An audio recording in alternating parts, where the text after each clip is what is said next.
सतगुरु कबीर के प्यारे हंस सभी भाइयों को, सभी माताओं बहनों को सतनाम साहिब बंदगी। तो आज आप सुनेंगे सतगुरु कबीर और परम भक्त धनी धर्मदास जी की आपस में जो बातचीत हुई और जो सतगुरु कबीर साहिब ने उनको बार बार सत उपदेश समझाया। तो धर्मदास जी कह रहे हैं, कृपा निदान, हे बंदी छोड़, हे सतगुरु कबीर, आप मुझे उस रहस्य को, उस गुप्त भेद को यथार्थ परिचय कराएं जो आप कहते हैं कि पिंड ब्रह्मांड से बाहर की अवस्था में जब जीव रहकर मेरे सत उपदेश को जानता है और उसमें रमन करता है तो निश्चय ही वह सतलोक धाम या अपने निज स्थान को पहुंच जाता है। तो उसी भेद को धर्मदास जी विस्तार से जानने की कोशिश कर रहे हैं सतगुरु कबीर से। तो वाणी में उन्होंने कहा है, धरती आकाश के बाहिरे जहां शब्द निर्वाण। कह रहे हैं धरती और आकाश, पिंड और ब्रह्मांड से बाहर वह निर्वाण शब्द, वह अखंड ध्वनि जो निरंतर हर जीव के अंदर गुंजयमान है, तहां जीव चढ़ बैठे काल मरम नहीं जान। कह रहे हैं उस अखंड सार नाम, निज नाम, विधे नाम, अखे नाम, सार शब्द, नियक्षर, उसका भेद काल भगवान भी उस भेद को नहीं जान पाते। जहां आप बैठने, कह रहे हैं उस सार शब्द और उस सार नाम का परिचय यथार्थ से मुझे बताएं। अगर धर्मदास जी जल्दी समझ गए होते तो साहिब को इतना ज्यादा मशक्कत नहीं करनी पड़ती उनको समझाने में, पर आसानी से धर्मदास जी माने नहीं। जब उनको विश्वास हो गया, दृढ़ता आ गई, तो फिर सतगुरु कबीर साहिब के चरणों में ये विनती कर रहे हैं। धर्मदास जी कह रहे हैं, सतगुरु भेद सथई समाना, दीप खंड का कहो ठिकाना, काया खंड कहो मोय भाको, जाते जीव अमर घर राखो। तो सतगुरु कबीर साहिब धर्मदास जी को शरीर के, कहते ना 7 दीप 9 खंड, तो 9 खंडों के माध्यम से उस यथार्थ का परिचय करा रहे हैं। तो सतगुरु कबीर साहब क्या कहते हैं धर्मदास जी से, धर्मदास बूझी भलवानी, सत्य वचन तोए कहूं बखानी। कह रहे हैं ये धर्मदास, अब कान लगा के हमारे सत्य उपदेश को सुन और दृढ़ता से ग्रहण करना है। अब कह रहे हैं सत्य वचन तोए कहूं भाको। कह रहे सभी यथार्थ को मैं यथावत आपको परिचय कराता हूं। कैसे? 9 खंडों के माध्यम से। प्रथम खंड शब्द है भाई, दूसर खंड सुरत ठहराई। पहले पूरा ले लेते हैं। प्रथम खंड सुरत है भाई, दूसर, प्रथम खंड शब्द है भाई, दूसर खंड सुरत है भाई, तीसर खंड निरत में ठयो, चौथा खंड परम निरम गयो, पांचवा खंड शील है भाई, छठा खंड क्षमा निर्माई, सातवां खंड संतोष हृदय, आठवां खंड दया समझाया, 9 खंड भक्ति कही तीना, धर्मदास तुम निज कर चीना, इन खंडन में खेले जाई, निश्चय हंसा लोक सिधाई। कह रहे जो अब ये जितना वर्णन किया है सतगुरु कबीर साहब ने 9 खंडों के माध्यम से, कह रहे जो हंस इनमें अपनी सुध बुध भूल के रम जाता है। खेलने का मतलब है कुछ नहीं सूझता, इसी खेल में रम जाता है। तो निश्चय ही वह लोक सिधाई, तो वो अमरलोक वह सतलोक को गमन कर जाता है, वो जीवहंस। अब क्या कह रहे हैं, पीर्थम खंड, 9 खंडों से समझाया है। पीर्थम खंड शब्द है भाई,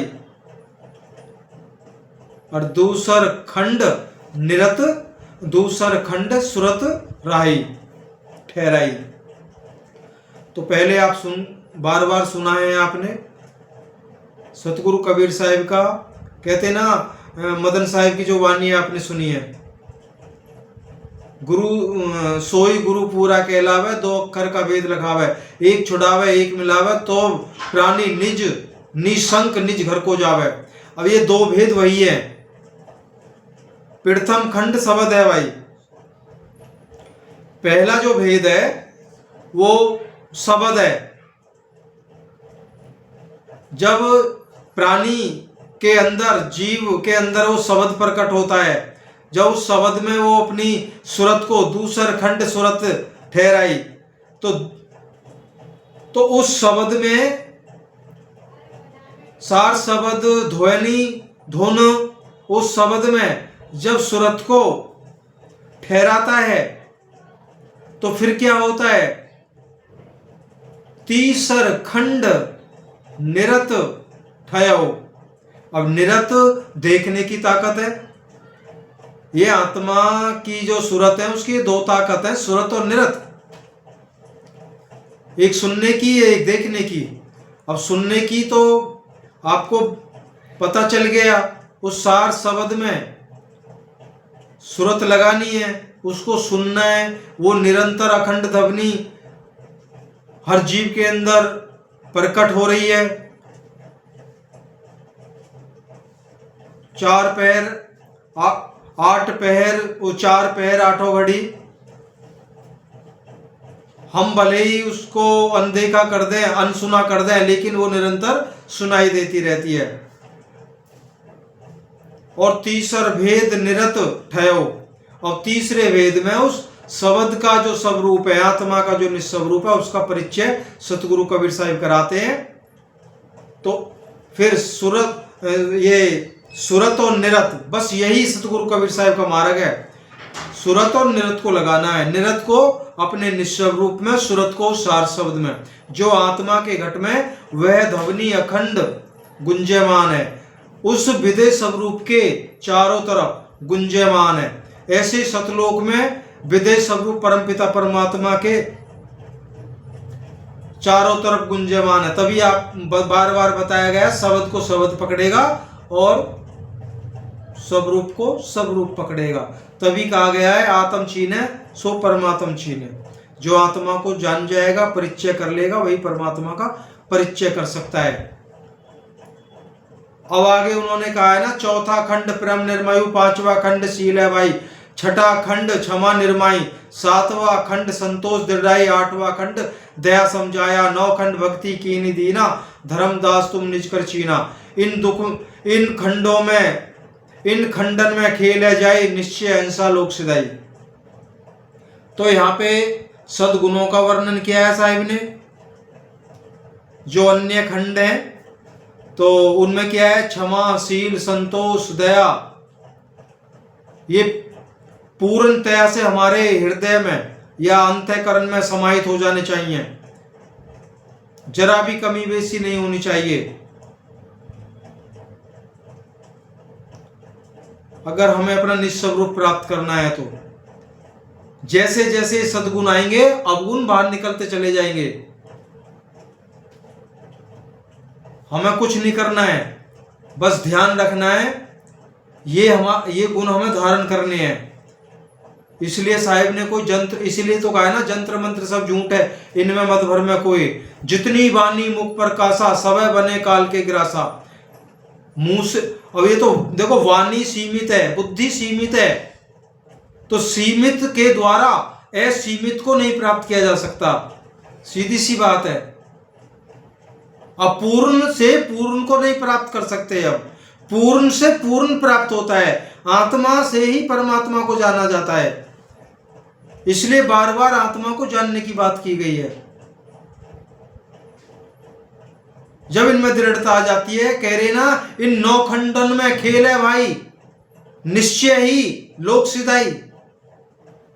जब इनमें पूर्णता हासिल हो जाती है तो निश्चय ही हमारा आवागमन से छुटकारा हो जाता है।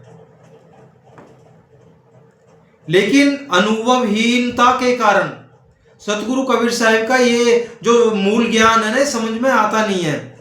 तो हम अलग अलग अर्थ निकाल के तो अलग अलग क्रियाओं में बंध जाते हैं। जोग जप ताप नियम संयम व्रत पूजा, ये सब पौमाया का खेल है। इन्हीं क्रियाओं में उलझे रहते हैं, तो इनसे तो मुक्ति होनी नहीं है। 1000 जगह साहिब ने इन चीजों का खंडन किया, एक जगह की तो बात छोड़े। कहा भी गया, क्षमाशील संतोष दया दिल ले सतगुरु का साज, अगर चढ़ो भव पार उतरना गहो गुरु ज्ञान जहाज। तो सतगुरु कबीर साहिब के ये साज हैं। वक्त, हमारे पास वक्त है, सभी साजो सामान है, क्यों ना सतगुरु के उपदेश रूपी जहाज पे सवार हो जाएं। क्षमाशील संतोष दया दिल को धारण करें और सतगुरु के उपदेश को धारण करें, चढ़ जाइए जहाज पे, भवसागर पार।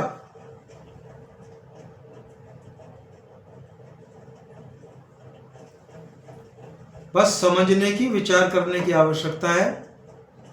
तो आज इतना ही। सतनाम सत्य कबीर।